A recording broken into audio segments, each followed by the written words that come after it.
हमने यहाँ प्रॉब्लम लिया है an item marked at ₹840 is sold for ₹714. What is the discount and what is the discount percent. Okay, तो इस case को हम कैसे सॉल्व करना है. देखिए, मार्क प्राइस है 840, सेल प्राइस है 714. तो एक्चुअली डिस्काउंट का जो फार्मूला होता है वो डिस्काउंट का फार्मूला होता है marked price minus sale price. तो मार्क प्राइस कितना है 840 एंड सेल प्राइस कितना है 714. तो अगर हम इसको माइनस करेंगे तो ये वैल्यू कितना आ जाएगा, ₹126 आ जाएगा. तो यानी कि क्या है, अगर रुपीज़ में देखेंगे तो ये हमारा डिस्काउंट हो गया mark price minus sale price. यहाँ डिस्काउंट परसेंट का हमने फार्मूला लिखा है, discount amount divided by 8 means यहाँ एक्चुअली क्या आना चाहिए, 840 नहीं आना चाहिए, यहाँ आना चाहिए मार्क्ड प्राइस. मार्क प्राइस जो भी हमें डिस्काउंट गिनना है वो किस में, मार्क प्राइस पे गिनना है. Discount amount divided by mark price multiplied by 100. तो अगर हम इसको डिस्काउंट परसेंटेज निकालेंगे, ये हमने और एक वैल्यू निकाला, अगर हम इसको डिस्काउंट परसेंटेज निकालेंगे तो हमें ये वैल्यू क्या देगा वैल्यू. तो डिस्काउंट अमाउंट था 126, मार्क प्राइस था 840, मल्टीप्लाइड बाय 100 करेंगे. तो अगर हम इसको डिवाइड करेंगे 2 से तो ये हो जाएगा 6 और यहाँ 3 और इसको करेंगे तो 420 और यहाँ ये 0 हो जाएगा, यहाँ से 0 कट जाएगा. तो ये हो जाएगा 21 2 ज़ा 42, 21 3 ज़ा 63, तो ये 30 हो गया. तो ये 15 आ रहा है. अगर परसेंटेज की बात करें, हमने इसको 100 से मल्टीप्लाई किया तो ये परसेंटेज में आ जाएगा. तो जहाँ हमें डिस्काउंट परसेंटेज है वो आ गया 15%. दूसरा प्रॉब्लम लिया है, the least price of the frock is ₹220. Least price को हम क्या कह सकते हैं, इसको मार्क प्राइस ऐसे कह सकते हैं.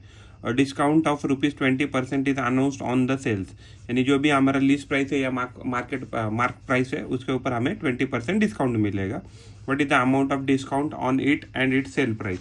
तो सेल प्राइस की क्या है कि यानी कि आप कितने में खरीदेंगे या दुकानदार आपको कितने को बेचेंगे, हमें ये बताया गया.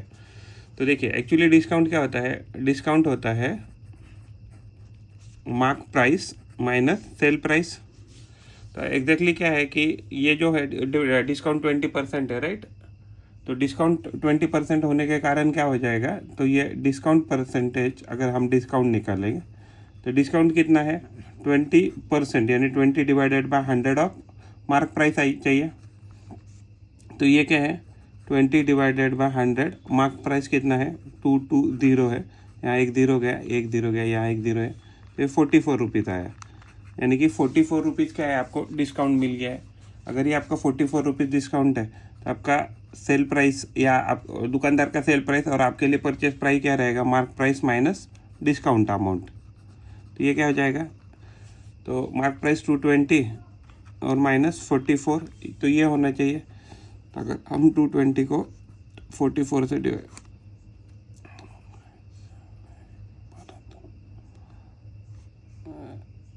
तो ये 7 आ गया, तो 176. तो ये जो सेल प्राइस रहेगा वो क्या आ जाएगा आपका ₹176.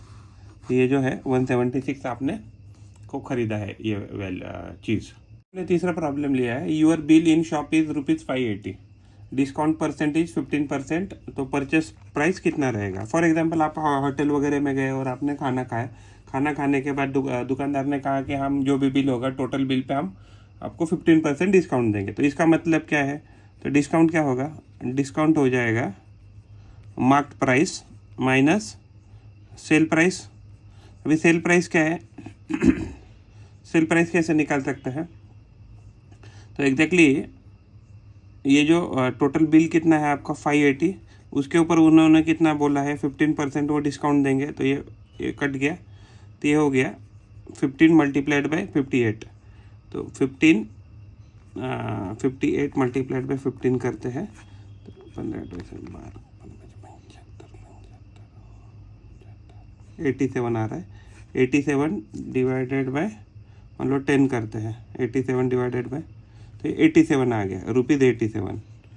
यानी कि हमने क्या किया 58 मल्टीप्लाइड बाय 15 किया, डिवाइडेड बाय क्या किया है हमने, तो डिवाइडेड बाय 10 किया है, तो ये 87 रुपीज़ आया. तो 87 हमें क्या मिलेगा, डिस्काउंट मिलेगा. तो 587 में से अगर 87 वैल्यू चला गया तो ये कितना हो गया 0, फिर ये 580 था ना, सॉरी 580, 580 से 87 गया, ये 7 हो गया, ये 10 हो गया, 10 में से 7 गया, ये 3 हो गया, फिर यहाँ से एक 4 गया, तो यहाँ 17, यहाँ 9 गया, तो 49। तो आपका जो परचेसिंग प्राइस रहेगा तो क्या रहेगा, परचेसिंग प्राइस क्या रहेगा आपका, परचेसिंग प्राइस या जिसको दुकानदार के लिए सेल प्राइस भी कह सकते हैं, तो वो क्या रहेगा, मार्क प्राइस माइनस डिस्काउंट होगा। तो मार्क प्राइस कितना था, ₹580, डिस्काउंट अमाउंट कितना आ गया, 87 रुपीज़। तो आपका परचेस प्राइस आपके लिए एंड सेल प्राइस दुकानदार के लिए, तो वो कितना रहेगा, 493 रुपीज़। परचेस प्राइस आपके लिए या सेल प्राइस दुकानदार के लिए क्या रहेगा, ₹493। हमने देखिए प्रॉब्लम लिया है, the cost of pair of roller skates at a shop was ₹450, the sale tax charge was 5%, find the bill amount. तो इस केस में क्या है, कैसे सॉल्व करना है हमें इसे, तो मार्क प्राइस कितना मिला हमें, 450 रुपीज़, और सेल टैक्स कितना है 5%। तो टोटल जो ये रहेगा परचेस प्राइस आपके लिए, वो क्या रहेगा, मार्क्स प्राइस तो रहेगा प्लस आपको उसको सेल टैक्स है, तो सेल टैक्स को भी ऐड करना पड़ेगा। तो मार्क प्राइस कितना है 450, अगर हम सेल टैक्स की बात करें तो क्या आ जाएगा, 450 का वो 5% लेगा वैल्यू, 450 इंटू 5 डिवाइडेड बाय 100 हो जाएगा। तो ये 0 गया, ये 0 गया, तो ये वैल्यू आ जाएगा। तो ये 450 अगर हम यहाँ रखते हैं एंड इसको क्या है 5 1 था 5 2 था, तो अगर 45 को अगर डिवाइडेड बाई 2 करेंगे तो ये कितना आ जाएगा 22.5 रुपीज़ आ जाएगा। यानी कि ओवरऑल ये आपको वैल्यू आ जाएगा 472.5 रुपीज़ आ जाएगा। तो ये आपके लिए क्या रहेगा, परचेसिंग प्राइस रहेगा, या दुकानदार के लिए मान लीजिए सेल प्राइस रहेगा। तो आपको क्या करना है, हमेशा जब भी टैक्स आता है तो टैक्स को आपको क्या करना है, मार्क प्राइस में ऐड करना है। यहाँ प्रॉब्लम लिया है, Waheeda bought air cooler for ₹3300 including a tax, यानी वैल्यू एडेड टैक्स ऑलरेडी उसमें इंक्लूड था बिल में। Find the price of the air cooler before VAT was added. तो इसको हम कैसे सॉल्व कर सकते हैं, देखिए इसको हम सॉल्व कर सकते हैं, इसको हम कैसे सॉल्व कर सकते हैं। फॉर एग्जांपल देखो, कोई भी अगर मान लीजिए जो कूलर था, कूलर का बेसिक प्राइस कितना था, बेसिक प्राइस कूलर का कितना पकड़ते हैं, basic price is equal to x पकड़ते हैं। तो ये जो एक्स प्राइस था, तो इसमें एक्स प्राइस तो उसने बेचा रहेगा, प्लस उसने टैक्स लगा रहेगा, plus tax is equal to क्या रहेगा, ये सेल प्राइस होगा कस्टमर के लिए, सॉरी सेलर के लिए, और कस्टमर के लिए यही क्या हो जाएगा, तो ये यही क्या हो जाएगा, तो ये परचेसिंग प्राइस हो जाएगा। तो एक्स प्लस टैक्स का वैल्यू कितना था, तो ये कितना 10%, तो एक्स इंटू 10/100, तो ये वैल्यू कितना था, सेल प्राइस कितने में खरीदा है, तो ये गलती से 3 लिखा है, तो ये 330 दिया था, तो ये कितना है 3300 है, राइट। तो अगर ये 330 है तो क्या हो जाएगा, अगर हम इसको सॉल्व करते तो ये हो जाएगा x plus 10x divided by 100 equal to 3300। तो यहाँ से एक जीरो कट जाएगा, एक जीरो कट जाएगा। अगर हम इसका एलसीएम लेते तो एलसीएम 10 आ गया, तो इसको हम 10/10 से मल्टीप्लाई करते हैं, तो ये 10x प्लस ये x कितना हो गया 11x डिवाइडेड बाई कितना हो गया ये 10 इक्वल टू 3300 हो गया अमाउंट। तो इसको क्या करेंगे हम, इस फिगर को हम 10 डिवाइडेड बाई 11 करेंगे, तो इस फिगर को भी हम क्या करेंगे, दोनों साइड को 10/11 से मल्टीप्लाई करेंगे। तो यहाँ 10 से 10 कट गया, यहाँ 11 से 11 कट गया, तो x आ गया, और x हमने क्या प्रिज्यूम किया है, तो बेसिक प्राइस। तो ये क्या रहेगा बेसिक प्राइस, तो ये 11 3 था, फिर ये 0, तो कितने जीरो आ गए टोटल 1 2 एंड 3, 1 2 3। तो यानी कि ये जो बेसिक प्राइस रहेगा कूलर का वो कितना रहेगा 3000। तो 3000 पर अगर टैक्स अगर 10% यानी वैट लगता है, तो ये वैल्यू हो जाएगा 3300। यहाँ प्रॉब्लम लिया है, परचेसिंग प्राइस कस्टमर ने कितनी चीज़ में खरीदी, तो एक चीज़ खरीदे 784 रुपीज़ में इंक्लूडिंग 12% GST।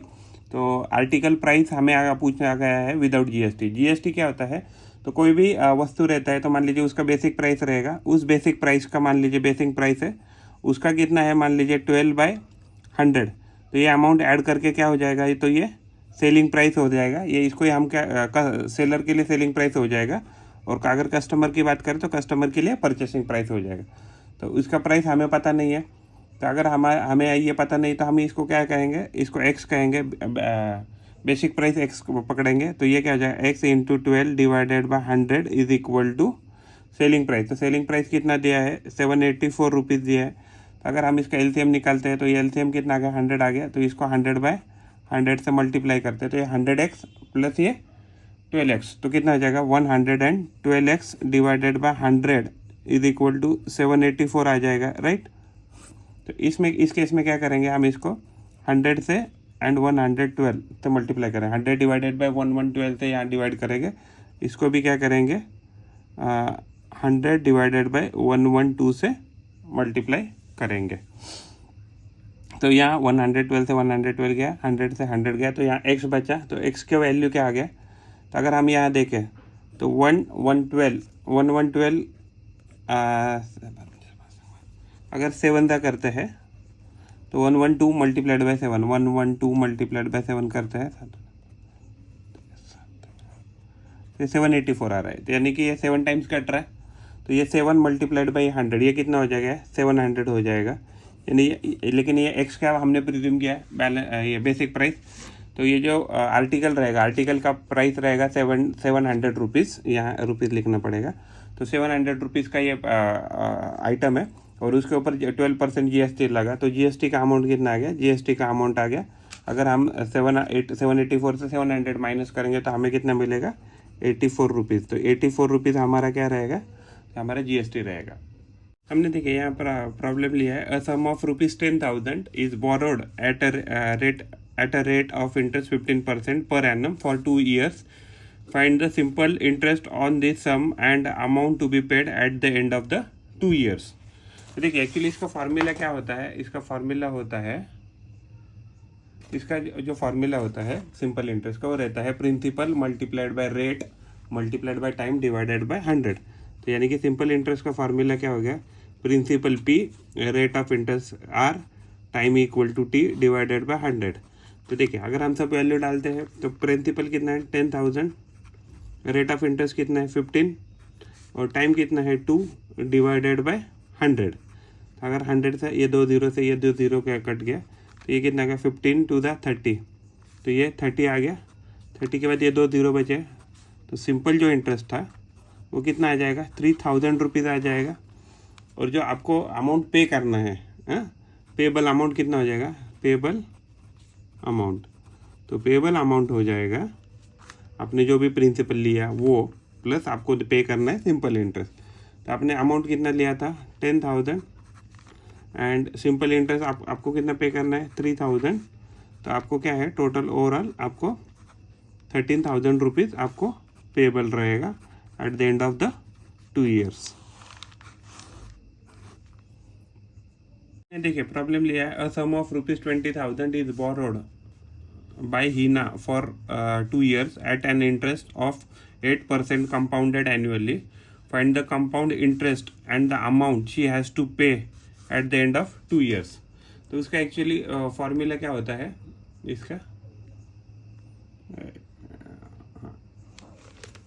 इसका फार्मूला क्या होता है कंपाउंड इंटरेस्ट का। कंपाउंड इंटरेस्ट का फार्मूला होता है P into bracket 1 + R divided by 100 raise to n। तो यहाँ P क्या है प्रिंसिपल है, R क्या है रेट ऑफ इंटरेस्ट है, n क्या है नंबर ऑफ ईयर्स है या ड्यूरेशन कह सकते हैं।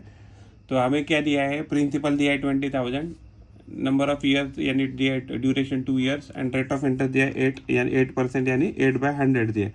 अगर हम इसको फार्मूले में डालते हैं तो P कितना है 20,000 1 प्लस रेट कितना है 8% यानी 8/100 हो गया और रेस टू n कितना है 2 है। अगर हम इसको सॉल्व करते हैं क्या हो जाएगा 4 2 ज़ा ये 25 हो गया। ये हो जाएगा 20,000 into 1 + 2 divided by 25 raise to square. अगर हम इसको सॉल्व करते हैं तो क्या हो जाएगा, ये फिगर हो जाएगा 20,000 इंटू ब्रैकेट क्या हो जाएगा ये 25 प्लस ये 2, तो ये हो जाएगा 27 डिवाइडेड बाई 25 रेस टू 2 यानी कि स्क्वेयर हो जाएगा। तो यानी कि हो जाएगा 20,000 multiplied by 27 divided by 25 multiplied by 27 divided by 25। Overall हमें ये वैल्यू आ जाएगा। अगर हम इसको 25 से डिवाइड करते हैं 25 × 25 8 दा तो 800 आ गया। तो इसको अगर हम करते 25 1 दा तो यहाँ हो जाएगा 3 मान लीजिए, 5 बैलेंस हो गया तो 5 यहाँ लिखते हैं। तो 25 2 दा तो ये 32 मल्टीप्लाइड बाई 27 मल्टीप्लाइड बाई 27। तो अभी हमें करना पड़ेगा ये 27 इंटू 27। देखो 27 का स्क्वायर कितना होता है, तो ये तो हमें पता है 729 होता है। 729 को अगर हम 32 से मल्टीप्लाई करें, 9 2 दा 18 प्लस 2 2 दा 4 प्लस 1 5 2 7 दा 14। तो यहाँ 0 हो गया। 3 9 दा 27, यहाँ 2 आएगा। 3 2 दा 6 6 2 दा 6 प्लस 2 8 और यहाँ 3 7 दा 21। तो अगर हम 21 यहाँ लिखते हैं, यहाँ 0 लिखना पड़ेगा। तो ओवरऑल ये आपकी वैल्यू हो जाएगा 8 7 5 8 13 3 और यहाँ 2, यानी कि 23,328 रुपीज़। ये आपको क्या है, कंपाउंड इंटरेस्ट। देखिए ये कंपाउंड इंटरेस्ट की खास बात क्या होती है कि इसमें प्रिंसिपल भी इंक्लूड है और इंटरेस्ट भी इंक्लूड है। तो आपको क्या करना है, आपको इस केस में जो आप ये जो वैल्यू है कंपाउंड इंटरेस्ट की, तो इसमें क्या इंक्लूड है, प्रिंसिपल भी इंक्लूड है एंड इंटरेस्ट भी इंक्लूड है। तो अगर हम इंटरेस्ट की वैल्यू निकालें कंपाउंड इंटरेस्ट की, तो ये वैल्यू क्या जाएगा, कंपाउंड इंटरेस्ट माइनस प्रिंसिपल। ये जो अभी हमारा फॉर्मूला ये हो जाएगा 23,328 माइनस कितना पैसा लिया 20,000 लिया था, तो 82,330 यानी 3,328। तो ये क्या हो गया, हमें इंटरेस्ट देना पड़ेगा 20,000 पे कंपाउंड की अगर बात करें तो। हमने यहाँ प्रॉब्लम लिया है, find the compound interest on 12,600 rupees for 2 years at 10% per annum compounded annually. तो अगर हम फॉर्मूला में ये सब वैल्यू डालते हैं तो हमें क्या मिल जाएगा, हमें मिल जाएगा ये वैल्यू कि compound interest is equal to P into 1 plus R divided by 100 raise to n। तो पी क्या है, प्रिंसिपल है, आर क्या है, रेट ऑफ इंटरेस्ट है। इसको हम लिख सकते हैं 10 डिवाइडेड बाई 100। तो ये 1 0 1 0 गया, तो ये हो गया 1/10 आ जाएगा ये वैल्यू रेट। और ये जो है नंबर ऑफ ईयर्स ये 2 है। अगर हम इसको सबको इसमें वैल्यू डालते हैं तो कंपाउंड इंटरेस्ट हमारा क्या आ जाएगा, कंपाउंड इंटरेस्ट का वैल्यू आ जाएगा 12,600 इंटू 1 प्लस आर बाय 100। ये आर बाय 100 ही निकाला हमने, इसका वैल्यू आया 1/10। तो 1/10 रेज़ टू कितना आ गया, ये नंबर ऑफ ईयर से 2। अगर इसको सॉल्व करते तो हो जाएगा 12600। ये हो जाएगा, अगर इसका एलसीएम निकालते हैं यहाँ 10 प्लस 1 11, तो ये हो जाएगा 11/10 का स्क्वायर हो जाएगा। इसको आगे सॉल्व करते हैं 12 इंटू 600 इंटू 11 डिवाइडेड बाई 10। तो यहाँ 10 थे 1 0 गया, यहाँ 10 थे 1 0 गया। तो अगर हम देखते 11 इंटू 11 करेंगे तो ये हो जाएगा 121 मल्टीप्लाइड बाय, अगर इसको 126 से मल्टीप्लाई करते हैं तो ये क्या हो जाएगा 6 1 दा 6 6 2 दा 12 1 6 1 दा 6 7 आ जाएगा, यहाँ 0 लेंगे, 2 1 दा 2 2 2 दा 4 2 1 दा 2, तो यहाँ 0 लेंगे। तो यहाँ भी आपको 1 0, यहाँ भी 1 0, तो फिर हो जाएगा ये 1 2 1 1 2 1, यहाँ कुछ नहीं तो ये आपको 0 लेना है। तो 6 4 और 2 4 12 चला 1 2 2 4 1 5 ये 1, तो कितना हो जाएगा 15,246 रुपीज़ ये वैल्यू आ जाएगा, राइट। तो ये क्या है कंपाउंड इंटरेस्ट। लेकिन कंपाउंड इंटरेस्ट में क्या होता है, कंपाउंड इंटरेस्ट के केस में कंपाउंड इंटरेस्ट क्या होता है, प्रिंसिपल तो होता ही होता है, प्लस क्या होता है, ये जो फार्मूला है ये इंटरेस्ट भी होता है। तो हमारा जो इंटरेस्ट है INT इंटरेस्ट क्या है, तो इंटरेस्ट हो जाएगा कंपाउंड इंटरेस्ट का वैल्यू माइनस पी। तो ये वैल्यू कितने हैं 15,246 माइनस 12,600। तो यहाँ 6 बच जाएगा, यहाँ 4 12 तो था 1, यहाँ 4 था 4 से 2 गया। तो ये कंपाउंड इंटरेस्ट कितना आ जाएगा ये 15,246 माइनस आपका प्रिंसिपल 12,600। तो ये वैल्यू आ जाएगा 2646 रुपीज़। तो ये क्या आ जाएगा, आपका इंटरेस्ट आ जाएगा। तो ये ओवरऑल आपका वैल्यू है कि जो आपने इंटरेस्ट उसको पे करना है। हमने यहाँ प्रॉब्लम लिया है, the population of a city was 20,000 in the year of 1997। It increase at the rate of 5% per annum. Find the population at the end of the year 2000। तो देखिए इसको सॉल्व कैसे करना है कि ईयर हमें दिया है 97, राइट। तो 1997 में तो ऑलरेडी हमें पॉपुलेशन दिया है, तो 98 का ग्रोथ हो जाएगा, फिर 99 का ग्रोथ हो जाएगा और फिर 2000, यानी कि 1 2 3। तो हमें जो n दिया है तो n का वैल्यू कितना दिया है, तो 3 दिया है। तो n का वैल्यू हमें 3 दिया है, यानी कि नंबर ऑफ ईयर्स कितना दिया है, 3 दिया है। अगर हम इसको फॉर्मूले में डालें तो पॉपुलेशन जो भी इनिशियल था उसको हम 20,000 यहाँ लिख देंगे। तो ये 20,000 हमने यहाँ लिख दिया, और प्लस 1 प्लस आर कितना दिया है, रेट ऑफ इंटरेस्ट 5%, यानी 5 डिवाइडेड बाय 100 हो गया। तो ये इसको रेस टू n तो वैल्यू 3 हो गया। अगर हम इसको सॉल्व करते हैं तो 5/100 को क्या लिख सकता है, 1/20 लिख सकता है। तो ये हो जाएगा 20,000 इंटू ये क्या हो जाएगा, तो ये 20,000 इंटू ये हो जाएगा 1 प्लस 1/20 का क्यूब हो जाएगा। तो इसको लिख सकते हैं 20,000 इंटू ये हो जाएगा 20 प्लस 1 21 डिवाइडेड बाई 20 का क्यूब। अगर इसको सॉल्व करते हैं तो ये हो जाएगा 20,000 क्यूब है तो हम इसको 3 बार लिखेंगे। तो 21/20 इंटू 21/20 इंटू 21/20। अगर हम इसको ऐसा मल्टीप्लाई करते हैं तो 20,000 यहाँ लिखेंगे। तो 21 का जो क्यूब होता है, तो 21 का क्यूब है 9261, और ये नीचे क्या हो जाएगा, 20 का क्यूब है तो ये हो जाएगा 8,000। यहाँ से 1 2 3 ये कट जाएगा। तो ये 9261 मल्टीप्लाइड बाई 20 करेंगे तो इसका वैल्यू आ जाएगा, तो इसका वैल्यू ये हो जाएगा 185,220। 9261 को हमने 20 से मल्टीप्लाई किया तो डिवाइडेड बाई 8 करेंगे तो ओवरऑल ये वैल्यू आ जाएगा 23,152.5 आ जाएगा, जो हमारा एक्चुअली कंपाउंड इंटरेस्ट बोल सकते हैं या ग्रोथ बोल सकते हैं। तो ये क्या होता है, कंपाउंड इंटरेस्ट माइनस प्रिंसिपल करेंगे तो हमें क्या मिलेगा, ग्रोथ मिलेगा सिटी का। तो कंपाउंड इंटरेस्ट का वैल्यू कितना है, इसको हम राउंड ऑफ करके कितने पकड़ेंगे, 23,153 पकड़ लेते हैं, और वैल्यू हमें इनिशियली दिया था सिटी का 20,000। तो ये 351 ये 3, तो यानी कि क्या हो गया, तो एग्जैक्टली 3,153। तो ये जो ग्रोथ है, तो ग्रोथ कितना होना चाहिए, ग्रोथ हमें मिला है 3,153। ये लोग जो है इतने बड़े रहेंगे 2000 ईयर में, और पॉपुलेशन कितना टोटल हुआ रहेगा 23,153। तो ये हमें वैल्यू है। प्रॉब्लम लिया है, TV was bought at a price of 21,000। After 1 year, the value of the TV was depreciated by 5%. Depreciation means the reduction of value due to use or age of the item. Find the value of the TV after 1 year. तो इसका मतलब क्या है, आपने कोई चीज़ खरीदी और उसकी वैल्यू मान लीजिए कुछ समय के बाद अगर कम हो गई तो उसको क्या कहते हैं, डेप्रिसिएशन कहते हैं। उसको भी हम जो फॉर्मूला है कंपाउंड इंटरेस्ट का जो फॉर्मूला है उससे भी हम सॉल्व कर सकते हैं। तो इसको कैसे सॉल्व करना है, तो जो वैल्यू रहेगा डेप्रिसिएटेड वैल्यू आफ्टर 1 ईयर, उसका फॉर्मूला रहेगा P into bracket 1 minus R/100 raise to n। तो ये वैल्यू क्या हो जाएगी, ओवरऑल माइनस हो जाएगी। तो इसमें एक्चुअली 1 साल के बाद बोली है तो n कितना हो जाएगा, n की वैल्यू 1 हो जाएगा। डेप्रिसिएशन की वैल्यू कितने 5%, यानी कि वो जो हमारा R हो जाएगा, R जो है capital R is equal to 5%, यानी 5/100 हो जाएगा। तो अगर हम इसकी सब वैल्यू लिखते हैं इसमें, तो ये 21,000 का हमारा टीवी था, 1 माइनस ये 5/100 जो है, तो उसको हम क्या लिखेंगे, 1/20 लिखेंगे। तो ये हो जाएगा 1/20 रेस टू n, n की वैल्यू तो 1 है तो ये इतना ही हो जाएगा। तो 21,000 इंटू ये 20 माइनस 1 तो ये 19 डिवाइडेड बाई 20 हो जाएगा। तो यहाँ से 1 0 गया, यहाँ 1 0 चला जाएगा, कितना हो गया ये, तो 2 1 2, फिर ये 0, 2 5 10, उसके बाद ये 0 और ये मल्टीप्लाइड बाई 19 है।